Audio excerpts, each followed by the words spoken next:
Welcome to the channel about news from around the world. While you subscribe and like it, we're going to start. There are queues of hundreds of trucks at the Lithuanian-Belarusian border. Lithuania will face the biggest crisis in the history of the transport sector, experts say. But the paradox is that this crisis was arranged to the Baltics by the West, and it is connected with anti-Russian sanctions. Moreover, it is only a part of a much bigger picture of disasters in the Baltic transport system. A person driving on the Lithuanian road realizes that one of the checkpoints on the border with Belarus is ahead, long before approaching the state borders. You can tell it unmistakably by the endless convoy of cargo trucks with sad drivers, understanding that they have to sunbathe here for many hours. As Mr. Zenonas Buivydas, Secretary-General of the Lithuanian Association of Road Carriers Linava, noted, the crisis started in February. Buivydas complains that Lithuanian border checkpoints do not have enough capacity to increase the capacity for trucks. The Linava Secretary-General is trying to scare the Lithuanian authorities about Lithuania's declining reputation as a transit country, not realizing that this is exactly what the ruling coalition is aiming at. According to him, Lithuania faces the biggest crisis in the history of Lithuanian border and transport sector. People are standing in queues for days at a time and are exhausted. Besides, it's summer now, the temperature can reach 30 degrees Celsius during the day. Imagine how difficult it can be in such conditions. Buivydas tries to get through to Lithuanian state officials. They maintain an Olympic calm. Another increase of trucks from the European Union and third countries at the checkpoints on the Lithuania-Belarus border has been observed since June 1. Since this day, Poland has banned entry to its territory not only for trucks, but also for all trailers and semi-trailers registered in Russia or Belarus. Hauliers registered in the Union state now have to transship to foreign trailers. Russian and Belarusian authorities repaid Poles with the same coin. In particular, Russia banned access to its territory for trucks with Polish number plates, except for carriage of critical goods. This, of course, resulted in longer border crossing times. Poles wanted to harm Russians and Belarusians, but Lithuanians were also caught in the friendly fire. The thing is that Lithuania is in the transport bottleneck. Cargo going by its territory overland to the U.S. inevitably has to go through Poland. Since Poles have blocked almost all transport checkpoints at the Belarusian border, road carriers have to go around and go to Belarus via Lithuania. As a result, the longest queue of trucks has been formed at Medininkai border crossing, where 520 trucks have been idle for about 50 hours. The worst situation in the checkpoints occurred after the weekend, when the waiting time was up to 60 hours. In late June, Lithuanian Transport Minister Marius Skuodis-Kuli warned that queues at the checkpoints from Lithuania to Belarus would only grow because of the tightening of the sanctions regime. Queues of trucks have formed not just by chance, but because of the significant increase in the enforcement of sanctions. And I support and will support the customs in their work. At the same time, some dual-use goods will soon be banned from crossing the border, the minister said in an interview with Lithuanian media. That is what the Lithuanian authorities are really worried about, the news that in spite of the desire to patch up all the holes, the parallel import to Russia is still carried out, including the transit through Lithuania.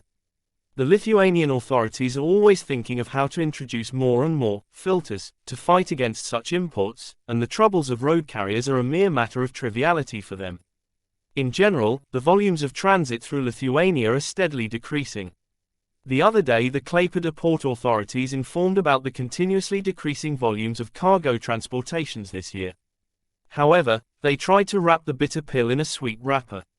Lithuanian Harbour Administration informed, despite cargo volumes decrease, the port of Klaipėda keeps the leading position in the Baltic states, and on the east coast it yields only to 3 Russian competitors. The cheerful tone of this message does not quite correspond to reality. During the first 5 months of this year, cargo handling in Klaipėda decreased by 11% and amounted to 13.7 mln tons. If by results of 2021 the turnover of Klaipėda cargo decreased by 4.5%, then by results of 2022 as much as by 21%. Recently, the port's administration has been feverishly searching for new options for freight traffic. Something has been found. For example, in January 2023, Lithuanian Railways started transit transportation of hard coal from the port in Klaipėda to Poland. The Poles have shown interest in the route after their country, having rejected Russian energy sources, started buying coal from all over the world. The city's weekly Klaipėda ZA Week now sadly observes that most of Europe's logistic chains now go past Lithuania. The newspaper writes that the future of Lithuania as a transit state appears even gloomier when one visits Poland. It is enough to drive from Jelgava through Joniškis to Sauliai to understand how grim the reality in Lithuania is.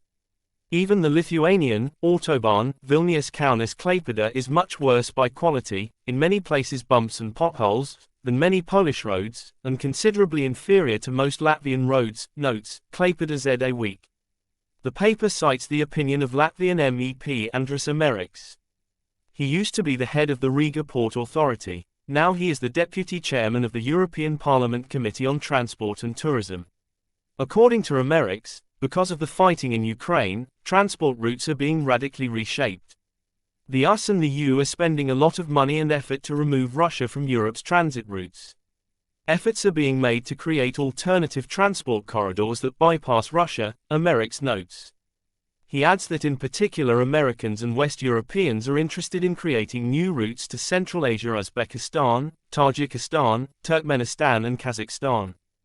In particular, major railway projects in Kazakhstan are ready and several new ports on the Caspian Sea are planned.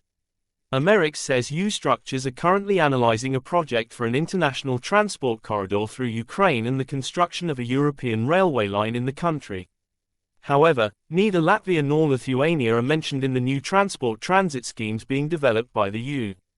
These states are sandwiched between Russia and Belarus, and all transit routes through the Baltics tend to affect the territory of one of these states. Thus, bypassing Russia also means bypassing the Baltic states. Besides, the Baltic states still use the Russian railway track they inherited. Lithuania still does not have a European-style railway line from Kaunas to Klaipėda, which seriously narrows the country's transit prospects for the future.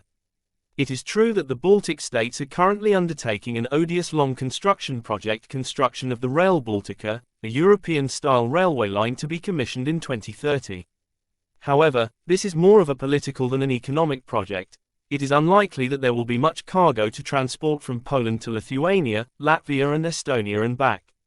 Lithuania has been trying to get the section from Kaunas to Klaipėda included in the Rail Baltica project so far without success.